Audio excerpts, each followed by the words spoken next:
just whisper the name of IWW, and you're branded a disloyalist. And the reason for this is wholly to the credit of the IWW.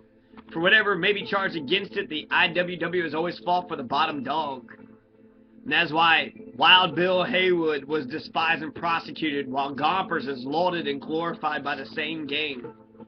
Now what you workers need is to organize, not along craft lines, but along revolutionary industrial lines. All of you workers in a given industry, regardless of your trade or occupation, should belong to one and the same union.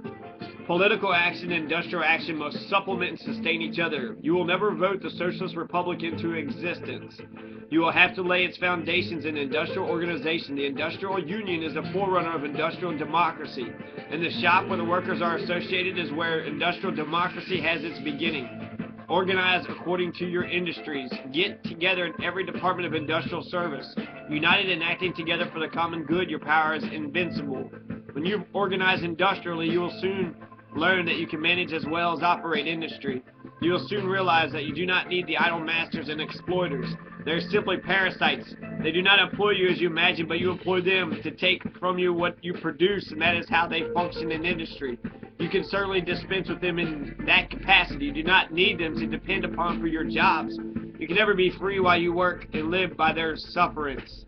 You must own your own tools, and then you control your own jobs. Enjoy the products of your own labor, and be free men instead of industrial slaves. Organize industrially and make your organization complete, then unite in the Socialist Party.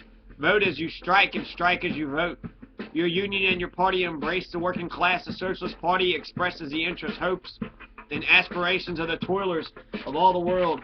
Get your fellow workers into the industrial union and the political party to which they rightly belong, especially this year, this historic year in which the forces of labor will assert themselves as they never have before. This is a year that calls for men and women to have courage, who have courage, the manhood and womanhood to do their duty. Get into the Socialist Party and take your place in its ranks. Help to inspire the weakened and strengthen the faltering. Do your share to speed the coming of the brighter and better day for us all. When we unite and act together on the industrial field, when we vote together on election day, we shall develop the supreme power of the one class that can and will bring permanent peace to the world. We shall then have the intelligence, the courage, and the power for our great task. In due time, industry will be organized on a cooperative basis. We shall conquer the public power. We shall then transfer the will to be organized on a cooperative basis. We shall conquer the public power. We shall then transfer the title deeds of the railroads, the telegraph lines, the mines, mills, and great industries to the people in their collective capacity. We shall take possession of all these social utilities in the name of the people. We shall then have industrial democracy. We shall be a free nation whose government is of and by and for the people. Now for all of us to do our duty. The clarion call is ringing in our ears. We cannot falter without being convicted of treason to ourselves and to our great cause. Do not worry over the charge of treason to your masters, but be concerned about the treason that involves yourselves. Be true to yourself, and you cannot be a traitor to any good cause on earth. Yes, in good time we're going to sweep into power into this nation and throughout the world. We're going to destroy all enslaving and degrading capitalist institutions and recreate them as free and humanizing institutions. The world is daily changing before our eyes. The sun of capitalism is settling. The sun of socialism is rising. It is our duty to build the new nation and a free republic. We need industrial and social builders. We socialists are the builders of the beautiful world that is to be. We are all pledged to do our part. We are inviting, challenging you this afternoon in the name of your own manhood and womanhood to join us and do your part. In due time the hour will strike, and this great cause triumphant, the greatest in history, will proclaim the emancipation of the working class and the brotherhood of all kinds. Eugene Debs died in 1926, which is actually 8 years after this speech was given. He was sentenced to prison for 10 years. Gentlemen, if I've been accused of obstructing the war, I admit it. Gentlemen, I abhor war. I would oppose the war if I stood alone. A month right before he died, age 71, 67, he died in Elmhurst, Illinois. Fucking Elmhurst. Fuck you, Elmhurst, Illinois. Fucking dickheads. Fuck your police. Fuck your criminal justice system. DuPage County. You need to be more like Cook County, DuPage County. You're a fucking totalitarian ministry of love. Fucking evil fucks.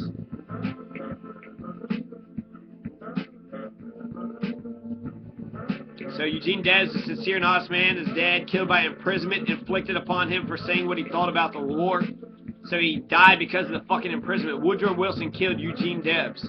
I would no more teach children military training than I would teach them arson, robbery, or assassination. The working class, who fight all the battles, the working class who make the supreme sacrifices, the working class who freely shed their blood and furnish the corpses, have never yet had a voice in either declaring war or making peace. It's the ruling class that invariably do both. He went to the Lindlair Sanitarium, Elmhurst, the Historic Museum. Dr. Henry Lindlair is the man who treated Eugene Debs when he died. Lindlair Sanitarium closed in 1928, just a few years after Dr. Lindlair's death and Eugene Debs' death.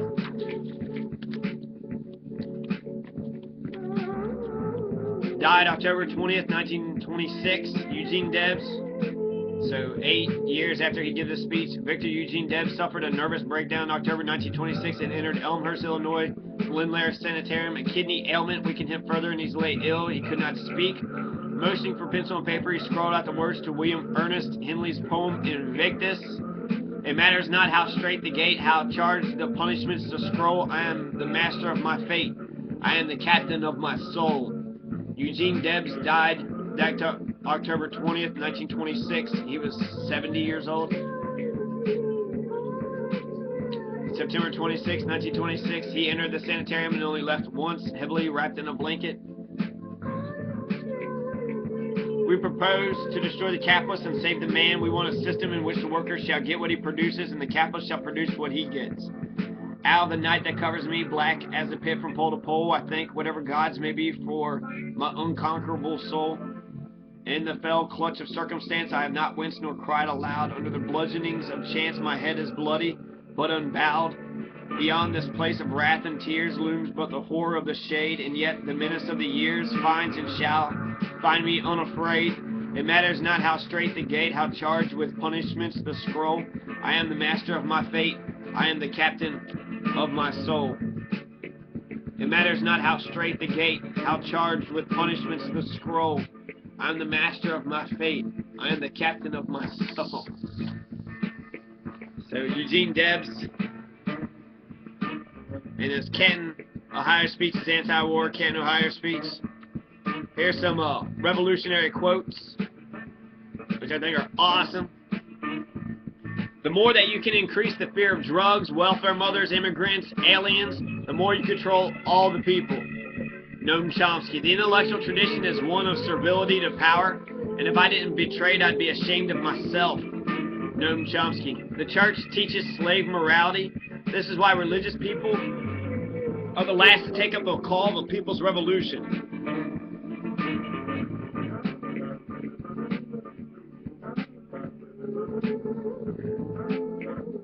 An ounce of action is worth a ton of theory.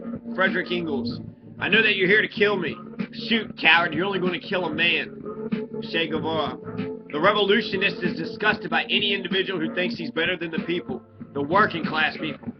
I don't care if I fall as long as someone else picks up my gun and keeps on shooting. Che Guevara.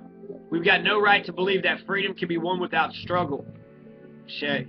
The desire to revolt against oppression is the highest desire there is. Tupac. Tyrants have not yet discovered any chains that can fetter the mind. Colton. The evils of tyranny are rarely seen but by him who resists it. John Hay. One of the symptoms of revolution is the sudden increase in the number of ordinary people who take an active interest in politics. Lenin. Not Trotsky, Lenin. Revolutionaries are like conquerors. They must go forward. The moment they are stopped, they are lost. Wellington. To dare, that is the whole secret of revolutions. Antoine Saint-Just. To dare, that's the secret of revolutions. Everything in a revolutionary is wholly absorbed in the single thought and the single passion for revolution. Nietzsche. If the freedom of speech is taken away, then dumb and silent we may be led like sheep to the slaughter. George Washington. When you are right, you cannot be too radical, and when you're wrong, you cannot be too conservative. Martin Luther King Jr. I refuse to accept the view that mankind is so tragically bound to the starless midnight of racism and war. MLK. A right delayed is a right denied. MLK. The man who won't die for something is not fit to live. MLK. No real social change has ever been brought about without a revolution. Revolution is thought carried into action. Emma Goldman. Revolution begins with the self in the self. Tony K. Bambora. Live your beliefs and you can turn the world around. Henry David Thoreau. The seed of revolution is repression. Woodrow Wilson. When dictatorship is a fact, revolution becomes a right. Victor Hugo. The job of the writer is to make revolution irresistible. Tony K. Bambora. I have the people behind me and the people are my strength. Huey Newton. The greatest revolution of our generation is the discovery that human beings can change their lives. William James. So early in my life I had learned that if you want something, you had better make some noise. Malcolm X. We cannot be sure of having something to live for unless we're willing to die for it. Che. Learning carries within itself certain dangers because out of necessity, one has to learn from one's enemies. Leon Trotsky, who was killed by an ice pick in Mexico by Stalin's goons. In Mexico. Imperialism is the monopoly stage of capitalism. Vladimir Lenin. Yeah, so Mexico accepted Trotsky as an asylum for the asylum laws, whereas Ecuador is doing the exact same thing for Julian Assange. Fascism is capitalism in decay. Vladimir Lenin. Can a nation be free if it oppresses other nations? It cannot. Vladimir Lenin. One should die proudly when it is no longer possible to live proudly. Nietzsche. To revolt is a natural tendency of life. Even a worm turns against the foot that crushes it. Bakunin. To love without role, without power plays, is revolution. Rita Mae Brown. The job of the writer is to make revolution irresistible. Tony K. Bambora. When all other rights are taken away, the right of rebellion is made perfect. Thomas Paine. Revolution is the festival of the oppressed. Germaine Greer. All the forces in the world are not so powerful as an idea whose time has come. The revolution. Victor Hugo. Reform is for people who have government connections. Revolution is for the people. Malcolm X. Religious morality is the psychological enemy of the populace. It must be weeded out from the hearts of the people. The educational system must be turned into a bastion of revolutionary momentums and desires. The king must die so that the country can live. Maximilian Robespierre. A man who has nothing for which he is willing to fight is a miserable creature. John Stuart Mill. If you stop struggling, then you stop life. Huey P. Newton. Those who live are those who fight. Victor Hugo. History does nothing. It does not possess immense riches. It does not fight battles. It is men, real, living, who do all this. Karl Marx. The TV turns you into a passive witness, even in your own life. It is time for the people of first world countries to ally themselves with the people of third world countries. It is not the size of the dog in the fight. It's the size of the fight in the dog. Mark Twain. You cannot buy the revolution. You cannot make the revolution. You can only be the revolution. Ursula K. Le Guin. Revolution is impossible until it's inevitable. Leon Trotsky. Standing up for your rights does not make you a radical. It makes you a human being. Tupac Shakur. It is not the light that we need, but fire. It is not the gentle shower, but the thunder. Frederick Douglass. To tell the truth is revolutionary. Antonio Gramsci.